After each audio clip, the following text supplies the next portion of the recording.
Olá, amigos do Quatro Maiores, eu sou o Delazar e trago até vocês as informações dos 4 maiores times de São Paulo. Nesse vídeo nós vamos falar do pós-jogo, do jogo de semifinal entre Corinthians e Racing Corinthians, jogo na Argentina, né? Mais 50 mil espectadores no estádio do Racing e não deu para o Corinthians sofreu a virada por 2-1 jogando em Avejaneira e não conseguiu aí a classificação à tão sonhada final da Sul-Americana. Mas antes de começarmos a análise e falar sobre esse jogo e falar aí para mim sobre a interferência da arbitragem nesse jogo onde o Corinthians foi prejudicado, eu já peço para você aí que já deixa o seu like maroto aí, como diz meu filhão, e se inscreva no canal, isso ajuda muito a gente, tá bom? Então vamos lá, né? Sem delongas, o Corinthians começou muito bem a partida do jogo de volta aí da semifinal contra o Racing, mas existe um problema, né? Quando você joga dentro de casa o primeiro jogo, você tem que fazer o resultado, principalmente contra times argentinos, né? Por quê? Fazer como fez o Atlético contra o River, fazer o Botafogo como fez contra o Peñarol, porque você vai com a vantagem e você desestabiliza, né, o seu adversário e desestabiliza a arbitragem se ela vem mal intencionada. E eu achei essa arbitragem hoje do chileno mal intencionada, infelizmente, para o Corinthians. O Corinthians começou muito bem o jogo. Logo no primeiro lance, uma bola cruzada, o zagueiro do Racing tira praticamente o gol do pé do Yuri Alberto. Com o pé esquerdo ele dá uma triscada para escanteio e evita o que seria o primeiro gol do Corinthians logo aos 2 minutos. Mas logo em seguida, num lance de tabela entre Yuri Alberto e Memphis Depay, como eu disse aí, a lá Sócrates, né? Memphis Depay, o Sócrates usava também uma fitinha na cabeça, né? E o Memphis também usa. Ele meteu um calcanhar lindo para o Yuri Alberto, que aproveitou a péssima saída do goleiro, que o Yuri Alberto não tinha ângulo praticamente, né? E aí o Yuri bateu de esquerda, no meio das pernas do goleiro, em diagonal, fez 1-0 para o Corinthians, tudo que o torcedor do Corinthians sonhava, né? Jogando fora de casa, 1-0. E aí o Corinthians poderia ter matado o jogo numa enfiada do Memphis para o Garro, mas o Garro, ele tentou ajeitar o corpo, em vez de bater de direita, bateu de esquerda, o goleiro fez uma defesaça. Depois desse lance, mais à frente, vem aí o que eu chamo de crime, né? O crime contra o Corinthians, literalmente, porque numa bola cruzada da esquerda para a área do Corinthians, uma bola rasteira, o jogador do Corinthians, o José, né? Martinez, ele tenta dar um carrinho e aí você tem o braço de apoio no chão, né? E esse braço de apoio, conforme o corpo vai cair, ele se estende mesmo, mas o braço está todo encostado no chão. O cruzamento rasteiro bate ali quase que no braço, ali no pulso do jogador do Corinthians e a arbitragem dá pênalti. Informação que eu tenho, e pelo menos vinha sendo assim nos últimos tempos, que o braço de apoio, quando se dá um carrinho dentro da área, não é para ser dado o pênalti como toque, um toque intencional. Só que a arbitragem entendeu que houve um toque intencional, o que eu achei, assim, fora de normal, fora de proporção, né? E para minha surpresa, eu falei, bom, o VAR vai chamar, o árbitro vai analisar que é um braço de apoio, um carrinho, vai voltar atrás, né? Mas que nada, o jogo é na Argentina, né? Já tem a final entre Botafogo e Atlético Mineiro. 6º título seguido de um brasileiro em Libertadores. E no único campeonato que às vezes eles estão ganhando alguma coisa na Sul-Americana, você vai pegar e vai pôr mais 2 brasileiros, uma vez que o Cruzeiro passou pelo Lanús, que nada. O árbitro mandou pôr na cal, e aí o Quinteiro, que não tem culpa, bateu forte, firme, né? Não deu para o Hugo, empatou o jogo. Logo em seguida, uma bola enfiada para o Yuri Alberto, ele tenta fintar o goleiro e o goleiro tira com os pés. O Corinthians ali poderia fazer o 2º gol. E aí, em jogo desse tipo, que você joga fora de casa, joga contra a arbitragem, você tem que matar, você não pode perder gols, né? E já na sequência o Quinteiro dá uma arrancada bonita, puxa para a perna esquerda, bate cruzado, sem chances para o Hugo e faz 2-1. Daí para frente, gente, o que se viu foi um jogo muito catimbado, tanto no fim do primeiro tempo quanto no segundo. Se viu um juiz que poderia dar uns 4 a 5 minutos do primeiro tempo, e como o Racing ganhava por 2-1, deu 2 minutos, num jogo que teve uns 2 minutos, foi só de discussão para pôr o pênalti lá na cal para o Racing bater. E aí você tem ali um gol, que o segundo gol do Racing ficou sob análise, né, para ver se houve falta no lance ou não, mais 1 minuto e meio, por aí. E aí o juiz, né, na disfarçatez, na cara de pau, deu 2 minutos no primeiro tempo, um absurdo.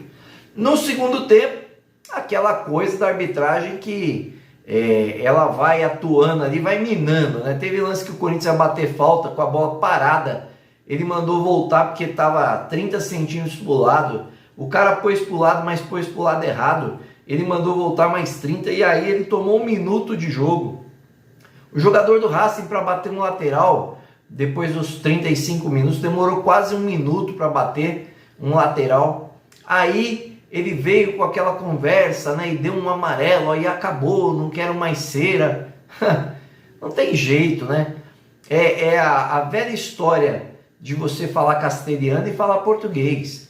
Aqui na América não tem jeito. A arbitragem que fala castelhano nunca vai apitar a favor de um brasileiro contra o argentino. Você pode esquecer, principalmente jogando na Argentina. Estando certo, eles já apitam errado. Estando errado, pior ainda.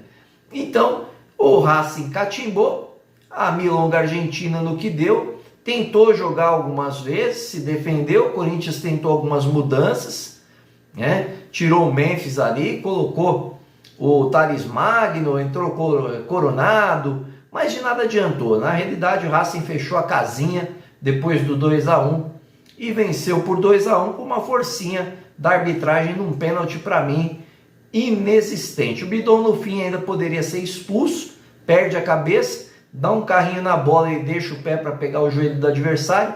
Só ali o adversário ficou mais 2 minutos e meio no chão e a arbitragem, quando deu os acréscimos, deu 5 minutos. Num jogo que poderia dar 7, 8, mas eu não sei se ia resolver os 7, 8 minutos. O Corinthians não teve forças para empatar a partida e como não fez o dever de casa e perdeu gols importantes no primeiro tempo que não pode perder, o Corinthians pagou o preço e agora está fora da final da Sul-Americana, está fora da Libertadores, porque se ganhasse a Sul-Americana iria para a Libertadores, e indo para a Libertadores garantiria a vaga na Copa do Brasil. Então, como eu alertava antes, o Corinthians agora está fora da Sul-Americana, Libertadores e Copa do Brasil, automaticamente com essa derrota. Agora, o Corinthians pensa somente no brasileiro, enfrenta o Palmeiras dia 4 na Neoquímica Arena, sem Coronado e sem o André Ramalho, que foi suspenso pelo STJD por aquela cotovelada no Luciano por mais um jogo. Não joga contra o Palmeiras também, são os 2 desfalques do Corinthians. E o Corinthians agora pensa em fugir cada vez mais dessa zona de rebaixamento, onde ele está somente 1 ponto à frente do time que está na zona de rebaixamento e, se possível, conseguir uma vaga para a Sul-Americana do ano que vem. Esse é o projeto do Corinthians, que, aliás, né, gente, foi recebido agora à noite a informação, né, de que o Corinthians recebeu um transfer ban até 2026 da FIFA por conta de uma dívida com o Balbuena. O Corinthians tinha um acordo de 6 milhões e 900 para pagar para o Balbuena, pagou 2 milhões e 900, os outros 4 milhões não pagou conforme combinado. Como já era um acordo na FIFA, o jogador acionou a FIFA novamente. E aí o Corinthians recebeu um transfer ban. E o que pode ser ruim para o Corinthians, porque começa a especulação de times do exterior à procura do goleiro Hugo, que está no Corinthians e está emprestado ao Flamengo. Com o transfer ban, o Corinthians não pode contratar o Hugo do Flamengo. E se não contratar, perde o Hugo, né? Porque o Flamengo quer receber o valor à vista de 800 mil euros pelo jogador, porque não aceita as garantias que o Corinthians tem dado, né?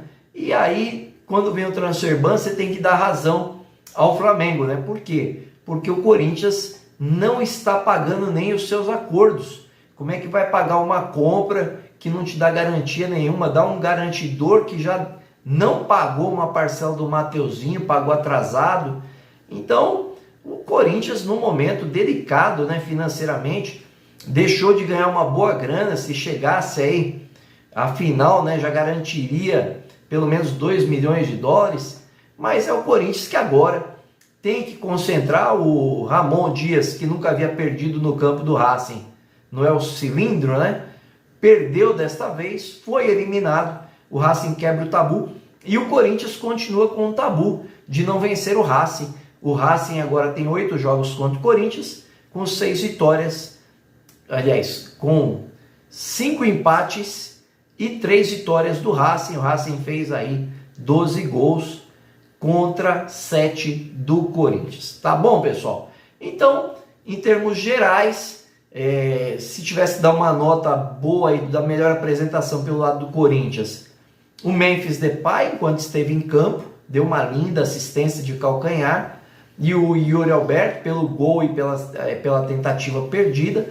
Mas fora isso, o Corinthians muito abaixo, não conseguiu empregar um bom futebol, um futebol que pudesse superar o Racing. E se não conseguiu apresentar um futebol para superar o Racing, como é que ia superar a arbitragem? Não tem como, né? E aí o Corinthians agora, cabeça concentrada no Brasileirão. É isso que tem que fazer o Corinthians. Eu espero que vocês tenham gostado da análise aqui dos nossos comentários. Eu vou trazer já aqui também para vocês, gente, as estatísticas do jogo. Eu sempre trago aí esquecendo, que é o seguinte, ó. O Racing teve 48% de posse de bola, o Corinthians 52%. Os chutes a gol foram 8 do Racing contra 3 do Corinthians. 2 escanteios para o Racing, 3 para o Corinthians. 18 desarmes do Racing, 16 do Corinthians. 17 faltas do Racing, 10 do Corinthians. 2 cartões amarelos para o Racing, 3 para o Corinthians. Nenhum cartão vermelho. O Corinthians, como eu disse, volta a jogar na segunda-feira, 20 horas, Neoquímica Arena, dia 4/11, contra o Palmeiras, pela 32ª rodada do Campeonato Brasileiro. Então é isso aí, deixa o seu like maroto, como diz meu filhão, se inscreva no canal, acione o sininho de notificações. Gostou demais da conta? Compartilhe com os amigos, com a família. Valeu, amanhã tem mais.